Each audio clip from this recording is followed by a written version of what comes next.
YouTube, y'all, look. I'm gonna tell y'all what I've learned during my growth and self-improvement. It is literally like you would say you start from ground zero and you get to 10. Like you literally gotta go in steps. Cause like if you don't keep trying to improve, you're gonna remain the same. You're gonna remain the same weight, the same amount of subscribers, the same amount of dollars in your account. Like you literally have to change your whole mindset. So say now I have a level 10 mindset. Now that I have achieved what level 10 could give me, I have to switch my mindset to level 20. It's like, god damn.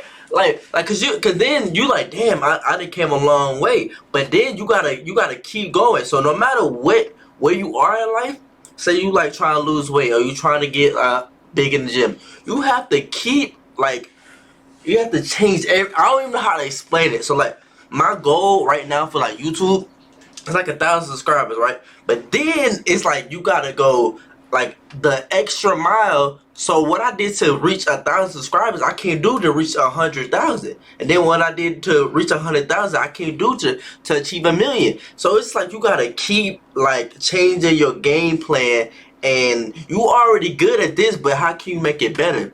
You know what I'm saying? But I hope that made sense, because I hope somebody out there gets it. And if you don't understand what I'm saying, maybe this is a video or a lesson, or maybe you guys just screen record it and just come back to it. Because I feel like not all my videos or quotes are gonna hit for you right then in this moment. It might hit later down the line, like 6 months from now, 7 months, maybe a month. But anyways, we coming with 4 most disturbing TV hijackings in history. Let's go ahead and get to it. Also, welcome new subscribers, new people. Let's go. Then the defense, which hadn't put up a sack in 12 quarters, finally did. Okay, that's a good cut. Perhaps the most popular TV hijacking is the Max Headroom incident. It's likely you've seen it before. Nope. A man dressed in a suit, What the fuck? We gonna try this again. I don't know what just happened. We just gonna. Hey, maybe that's guys don't watch this video. Perhaps the most popular TV hijacking is the Max Headroom incident. I'll try to turn it up. You've seen it before. Alright, it's turned up. A man dressed in a suit, sunglasses, and most notably a Max Headroom mask. Who is that? Max Headroom was a fictional character advertised as the first computer-generated TV presenter. He first appeared in his own movie before the character got his own TV program. Okay. Popular back in the mid-80s, it's likely most everyone instantly recognized the mask when on November 22nd, 1987, a sports segment on WGN-TV was abruptly hijacked. This being what appeared on the screens of thousands. Man, McKinnon 14-0 Bears. Then the defense, which hadn't put up a sack in 12 quarters, finally did.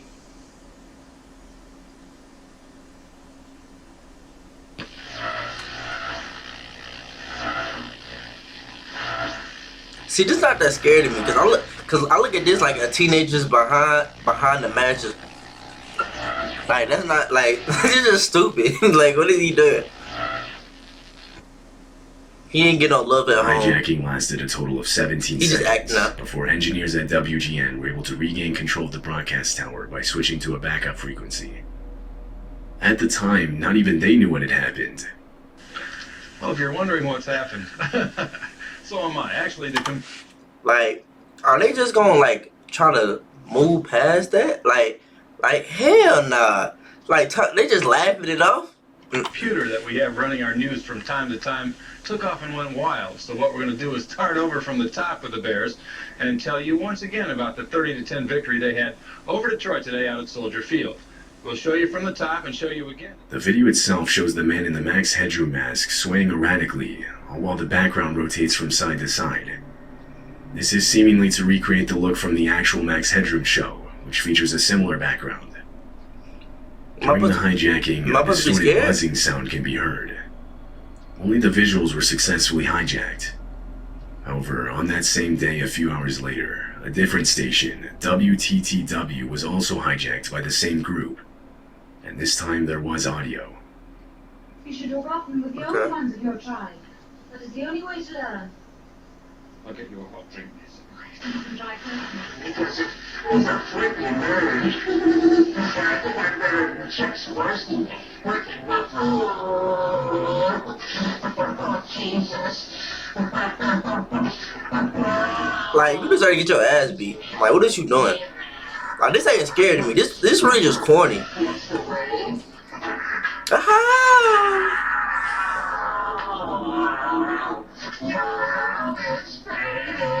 I promise you, like, if somebody would have walked into this room, bro would have froze. Cause, bro, I know this man can't fight. I don't know why my mind going there. I just know he can't fight. Cause, like, what is you doing? You just look stupid as bro. You just look stupid. I swear, I wish somebody would have came out the corner. Bitch!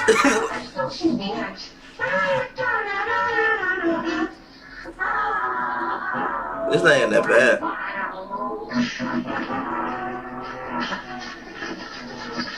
Take the mask off. Oh, I just got a giant masterpiece for all the greatest world newspaper nerds. Coming to get me. This second incident lasted longer at about 90 seconds. This is because no engineers were on duty at the time, meaning no one was there to quickly switch to a backup frequency. The motive behind the interruption is unknown, as there isn't really ever one clearly established, even with audio. Many suggest the man was simply rambling on, saying any nonsense sentence that came to mind. Yeah, like, he's not even saying that. Differently. The man mentions Chuck Swirsky, who is who's this? a TV reporter employed by WGN. At one point, the man also begins humming the tune to Clutch Cargo, a cartoon that aired on WGN. He followed this with, I Still See the Axe. This is possibly a reference to the last episode of Clutch Cargo aired on WGN, titled Big Axe. Bro, just stupid, bro. Like, this is stupid.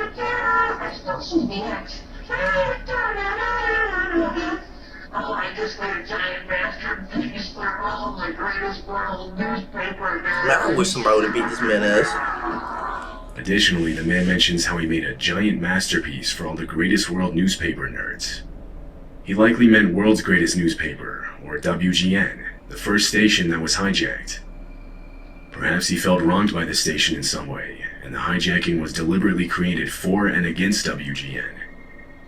Or maybe everything he said was all nonsense. Yeah, like... Whatever the case, the FBI immediately started an investigation, confident they would be able to find whoever was responsible for the interference. They found him? But the odds, I'd say, if a guy continues to involve himself, either sporadically or But I swear, like, in the 80s and 70s, bro, there was hella bullshit going on. Years, and now even decades have passed with no imagine watching a Super Bowl the Max Headroom mask. and something like this for sure is what's shown in the video. At least 3 people were involved. One under the mask, one behind the camera, which can be proven from a slight shift in the camera's angle at one point, and one rotating the background, which is shown stopping when they step into frame themselves. Also known is that the video was not recorded live, rather it was pre-recorded. This is proven with the visible cut in the video. To this day, it remains unknown who hijacked the 2 TV stations. No one has ever been charged. That's wild. Do your job. Do your job. On August 19, 1987, during the 4 p.m. edition of KNBC's Channel 4 News, I see how all these, like, back in the older days, bro, unidentified man walking back in my day type. The man appears in frame armed and hands David a set of papers. He instructs him to read them. And without another option, David calmly does what he's told. Pardon me? What is this? Let me see what it says. Alright. He's got a gun to his back. Alright, well, let me read this. Folks, we have someone on the set who's standing here and would like me to read this copy which was just handed to me. You want to tell me your name or no? What is it? And Gary, where are you from? What the? The video was then taken off the air. No, I should have kept that. I was getting interested. But thousands of people had already witnessed it live, and police were immediately flooded with calls from viewers. Monitors in the studio clearly indicated they were no longer on the air, but the reporters desperately tried to convince the man he was still on. He believed them, and continued to let David read. Dumbass. I was warned in 1981 by someone with connections at the CIA to stay off the computers, that they didn't trust people on computers. When I began receiving disturbing calls from my parents, which led me to believe that something terrible was going on, I was then forced into a mental hospital in Tallahassee, where I learned that my brother-in-law had been driven insane in the same manner that someone was trying to do to me. After minutes of this, David finally finishes reading the statement, at which point the man sets down his weapon, and it's revealed that it was only ever an empty BB gun. Police entered the studio and immediately arrested the guy. Dumbass. He was Gary Stolman. He managed to get in the studio as a guest to an employee. So you mean to tell me you broke in here with a BB gun? Like, man, back in the day, man, y'all was slow. Like, what the fuck? You just wasted my time. Stolman would sometimes work for KMBC as a reporter. Once inside, Gary waited for the channel to go live before walking into frame. Now, written on the paper Gary wanted read, it turned out to be a nonsense statement on the CIA, alien life, and other conspiracy-type stuff. One of the sections read, "The man who has appeared on KMBC for the past 3 years is not my biological father. He is a clone, a double created by the Central Intelligence Agency and alien forces. It is only a small part of a greater plot to overthrow the United States government and possibly the human race itself." Gary was sent to a county jail as he awaited trial. Where you getting information from, Gary? I might believe you. Arranged to get the help he needed. His father later made a statement on the incident, reading, "I do have a sick son.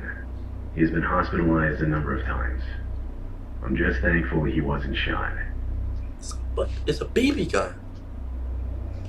In July of 2007, WJLA, a TV station in Washington, D.C., was abruptly interrupted from its regular programming. Everything was going as usual, when all of a sudden the screen went black, and without warning, this image appeared on viewers' TVs. What the actual fuck? That's like a zoom-in picture of Buzz. That's like a zoom-in picture of Buzz Lightyear. Two human heads, one smiling, one not. What? Viewers watching live were confused and honestly creeped out. This The image was unsettling, to say the least. shit kinda funny.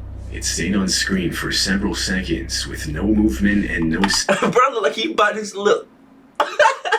Bro, what the fuck is this? sound, just Bruh, an image. that boy is before biting his disappearing lip. and returning to the station's regular programming.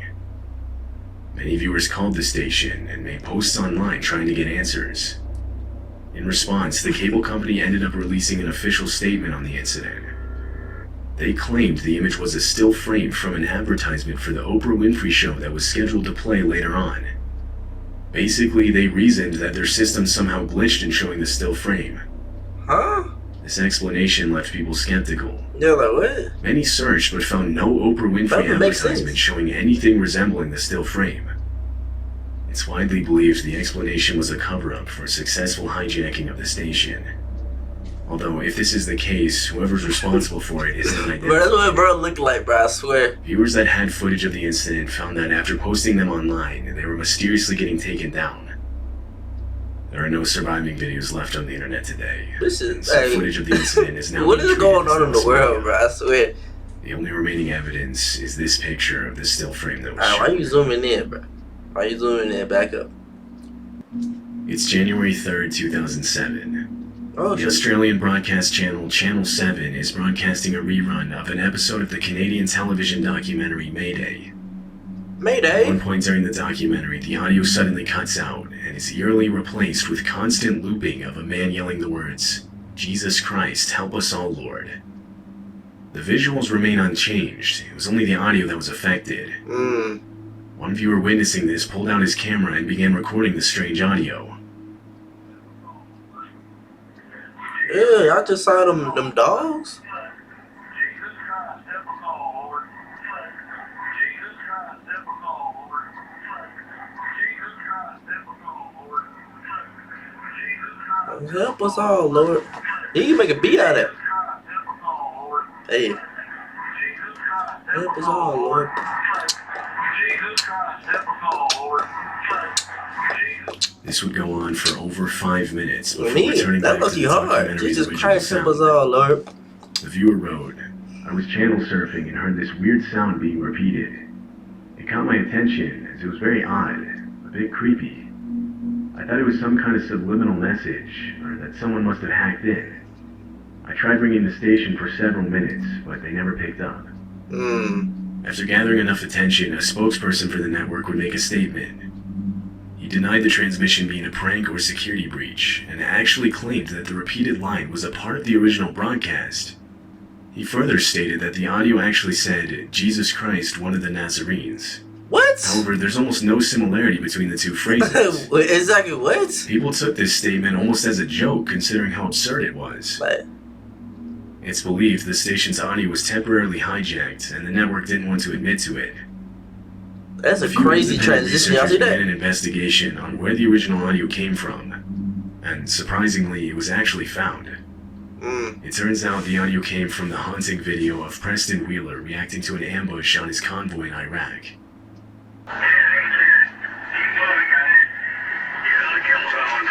Jesus Christ, help us all, Lord. This attack occurred after the convoy had made a wrong turn down a dead-end street. Though Preston was fortunate enough to make it out alive. Hey, yes sir. The finding of this video seemed to raise only more questions, like the reason behind why the hijacker chose to use this audio. No further information would ever be discovered. The whole situation kinda just slowly died down with no real answers. That's usually how The stuff goes. hijacker responsible was never identified.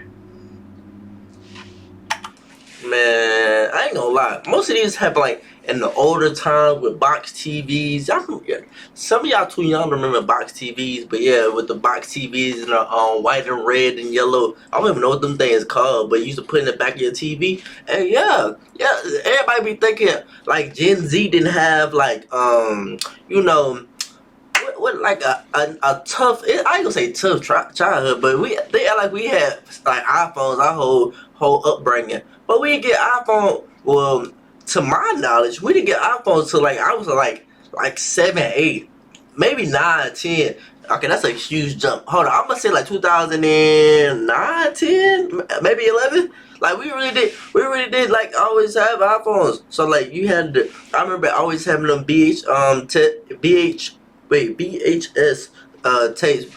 I used to have little SpongeBob VHS. Hey, that was tough. Man, I was just talking. Anyways, if you made it to the end of the video, I want to thank you. Hey, shout out to you. But look, make sure you like, comment, subscribe, and I'll see y'all next video. We out. Yeah.